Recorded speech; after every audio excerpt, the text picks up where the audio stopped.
আমরা এমন এক সময়ের সাক্ষী যখন প্রতিবেশী দেশ বাংলাদেশে সংখ্যালঘু হিন্দুদের ওপর লাগাতার আক্রমণের অভিযোগ গোটা ভারতকে নাড়িয়ে দিয়েছে। আগুনে পুড়ছে ঘর, লুট হচ্ছে দোকান, আর আতঙ্কে রাত কাটাচ্ছে সাধারণ হিন্দু পরিবার। আর সেই আগুনের উত্তাপ আজ ভারতবর্ষের প্রতিটি সচেতন নাগরিকের বুকে জ্বলছে।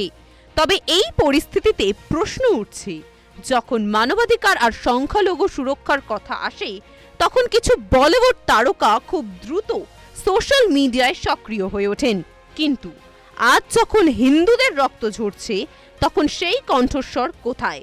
তবে দেশ আর তার ঘুমিয়ে নেই। বলিউড হোক কিংবা ক্রিকেট, জনগণ এখন সবকিছুর হিসেব চাইছে।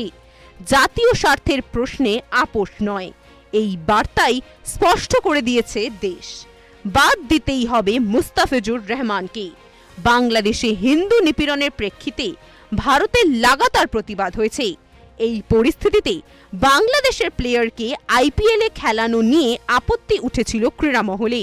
সাম্প্রতিক ঘটনার পরিপ্রেক্ষিতে নিজেদের অবস্থান এবার স্পষ্ট করে জানিয়ে দিল বিসিসিআই। শাহরুখ খানের টিমে খেলা হবে না বাংলাদেশি ক্রিকেটার মুস্তাফিজুর রহমানের।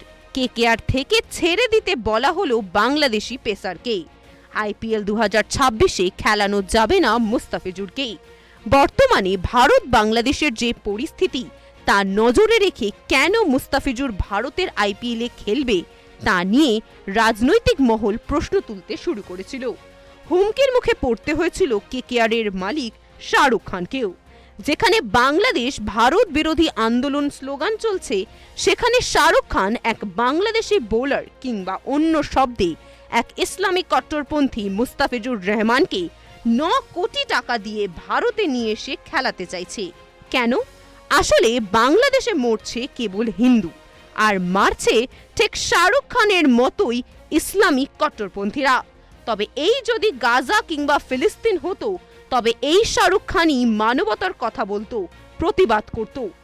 এই প্রসঙ্গে বিজেপি নেতা সঙ্গীত সোম শাহরুখ খানকে গদ্দার বলে মন্তব্য করেছেন। তিনি বলেছেন, যেখানে বাংলাদেশে হিন্দুদের হত্যা করা হচ্ছে, সেখানে শাহরুখ খানের মতো গদ্দার ওই দেশের খেলোয়াড়কেই 9.5 কোটি টাকা দিচ্ছে। शाहरुख खान जैसे गद्दार आज वहां के रहमान जैसे क्रिकेटरों को 9.5 करोड़ में खरीदने का काम कर रहे हैं। मैं बताना चाहता हूं कि पाकिस्तान खेलने नहीं आ सकता, तो बांग्लादेश का खिलाड़ी भारत में कैसे खेलने आ सकता है? मैं पूछना चाहता हूं, कैसे आ सकता है वो रहमान?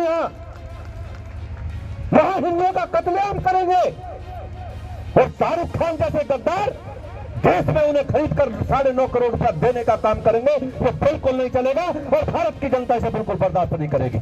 তবে এই পুরো বিষয়ে শাহরুখ খানের কোনো অপরাধ বোধ নেই। এখনো সগর্বে দাঁড়িয়ে আছে শাহরুখ খান। তবে বর্তমানে ভারতের হিন্দুরা জেগে উঠেছে। তারা শুধুমাত্র পর্দার জনপ্রিয়তার ভিত্তিতে কাউকে নিঃশর্তভাবে হিরো মেনে নেয় না। ফলস্বরূপ এই বাংলাদেশি বোলার মুস্তাফিজুর রহমানের আর ভারতে এসে খেলা তো হলোই না, বরং চুক্তি সংক্রান্ত পুরো অর্থ ফেরত দিতে হবে তাকে। সবশেষে দেশের মানুষের কাছে একটাই আবেদন, একতাবদ্ধ থাকুন, কারণ ইতিহাস সাক্ষী আছে এরম অনেক শাহরুখ খান এসেছে আর চলে গেছে, তবে চিরসত্য কেবল সনাতন রয়ে গেছে। দেখতে থাকুন সুদর্শন বাংলা। জয় হিন্দ।